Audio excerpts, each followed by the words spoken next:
Hey, couple of shameless plugs. If you like watching my videos, that is awesome. Please give this video a like if you enjoyed it, or a thumbs down if you didn't. Leave a comment and let's get a discussion going. I have a Patreon page if you would like to support my channel. The links to my Twitter and Patreon are in the description below. Why aren't they embedded in the video? Well, that's because YouTube changed the rules, man. The good news is that with more subscribers like you, to me, likes and views, that feature will get unlocked on my channel. To that end, let's all drive to 25 subscribers or more. Go team! And now, the reason you came to watch. For those of you who don't know, Warner Brothers' Justice League movie was released in theaters worldwide November 17th, 2017, and financially, it's not doing all that well. Oh sure, the film is around $250 million so far, but with a production budget of about $300 million, and between another $100 to $150 million in marketing and advertising costs, plus things like cinemas taking their cut of about a third of the revenues. That means Justice League needs to make around $800 to $900 million worldwide during its run just to break even. At this point, that is very much unlikely. Okay, now you're wondering what a DC Comics movie has to do with the other studios. This was made by Warner Brothers.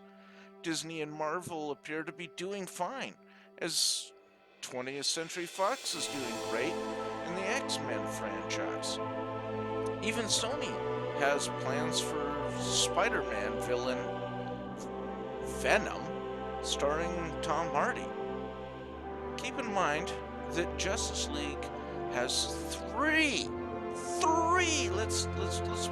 there we go, three of the most popular and recognized superheroes in Batman, Superman, and Wonder Woman.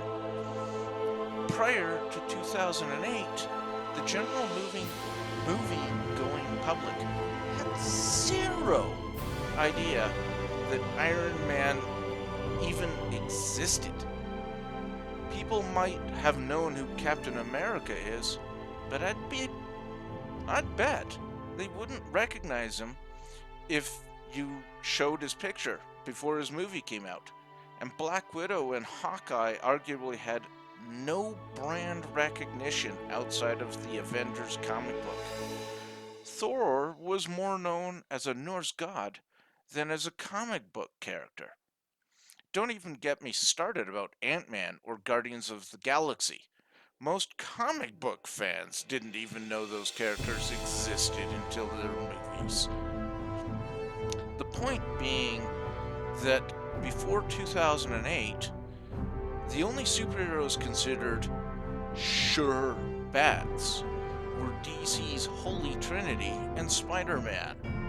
Absolutely every other hero, the movies from all the other studios, aside from those four, was considered risky.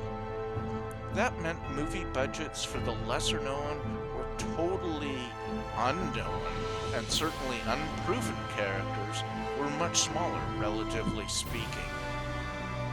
It was not uncommon for superhero budgets set between $125 and $150 million. Now compare that with Avengers' $200 plus million budget. Today we have now bankable films, mostly sequels that approach $175 million for their budgets. There's only so much monetary risk that a movie studio is willing to take. And the one movie without Star Wars in the title was considered can't miss, just did miss. Oh boy.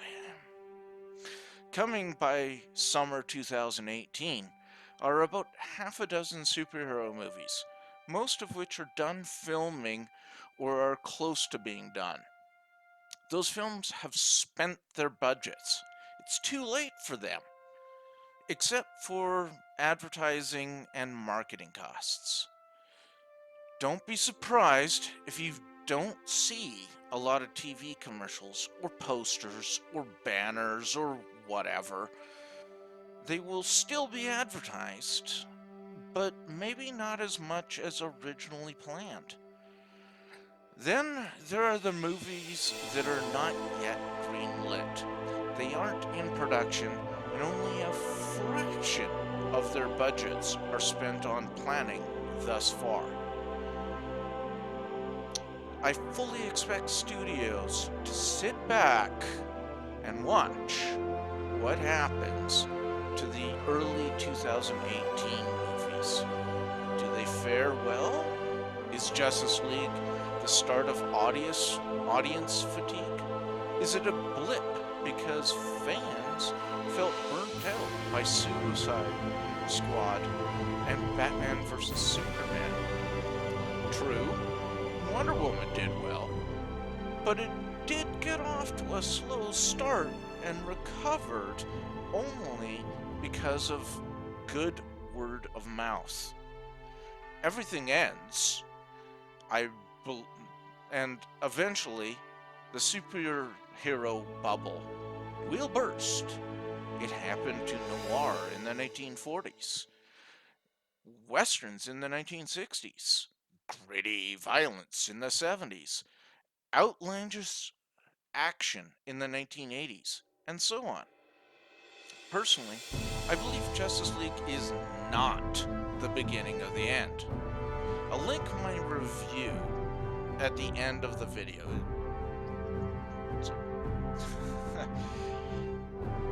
Instead, I think it was a victim of movies that were not enjoyed by the majority of people that got released before.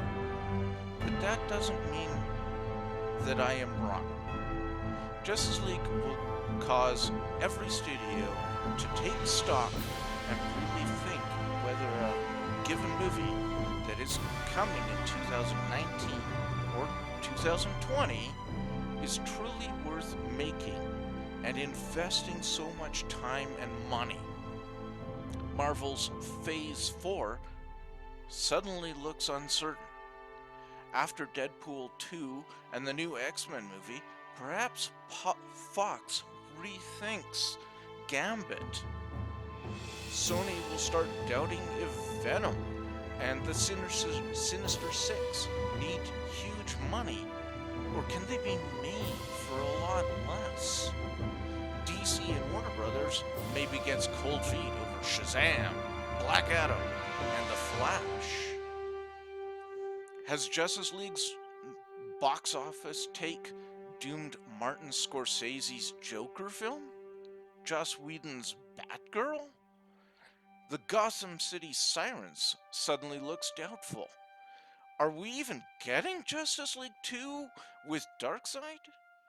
All because one film that should have blown the doors off of box office records simply did not do anything of the kind. What are your thoughts? And thanks for stopping by.